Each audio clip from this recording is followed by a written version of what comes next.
There's been absolutely no negotiation from my Democratic colleagues or the Biden administration. I've had a brief phone call a couple of times with the Secretary of Defense. No negotiations at all. You would think if they were really concerned about our military in a trying time in which we have all over the world, which they have created, that they would have called me, let's talk about this, let's work it out.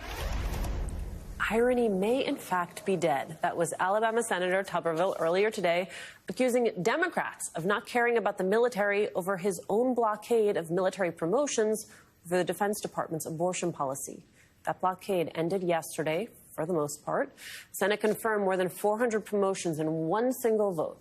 After Senator Tuberville relented, he claimed that, quote, it was pretty much a draw. They didn't get what they wanted. We didn't get what we wanted.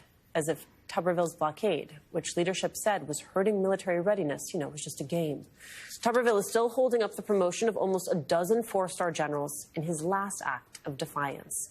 With me at the table, founder of Iraq and Afghanistan Veterans of America and host of the Independent Americans podcast, Paul Rieckhoff. Wow. It's time for another installment of This Week in Stupid starring Tommy Tuberville. But does he see the irony in what he said? No, he doesn't. He's really been ignorant throughout this whole process and in stunning display for the entire world to see.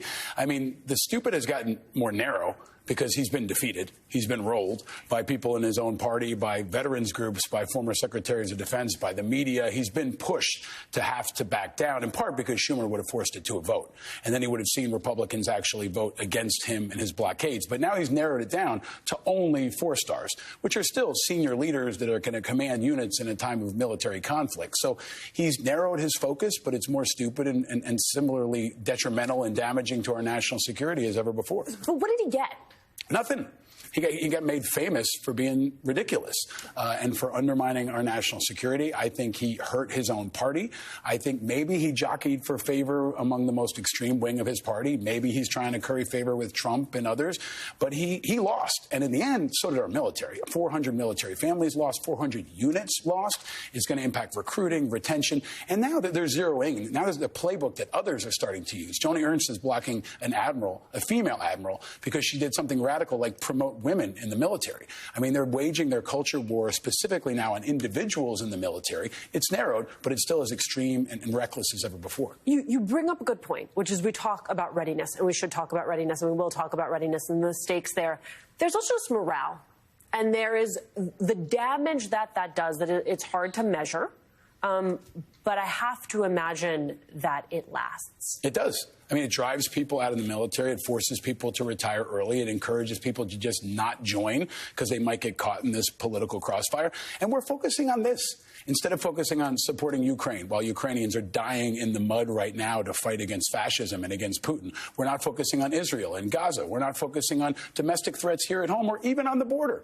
We're focusing on nothing else but this because he's engaged in this extremely radical political crusade. And it's radical. Make no mistake. This has never happened before. It should never happen again. And it's one guy who's caused all of it. It's one guy, but I want to go back to what you said about the fact that this is now becoming something of a playbook. You referenced Ernst. NBC News reporting today that Republican Senator Eric Schmidt is holding up 6 3-star promotions due to concerns over the nominee's stances on diversity, equity, and inclusion programs. So it doesn't actually seem that they have learned their lesson. No, they've kind of spread out the targets maybe, and they're picking their spots rather than holding on blanket a whole group. And they're trying to make political examples out of people in uniform, which I think is really damaging and continuing to blur this political and military line. Let's make it clear. They're opposing them because they think they're too woke because they support diversity. That's a basic mainstream in a body at all that relies on diversity. Yeah, you've got a female admiral who supported other women in the military, said there should be more women in command. That is a mainstream, widespread consensus, not just in America, but around the world. But they're trying to wage this political war because it feeds that extreme wing of the GOP Senate in particular that doesn't care about our national security. They care about political points, and it's the worst kind of politics that we see in 2023. Paul Rieckhoff, as always, thank you so much for spending some time with us. We are almost at the end of the saga, but not quite.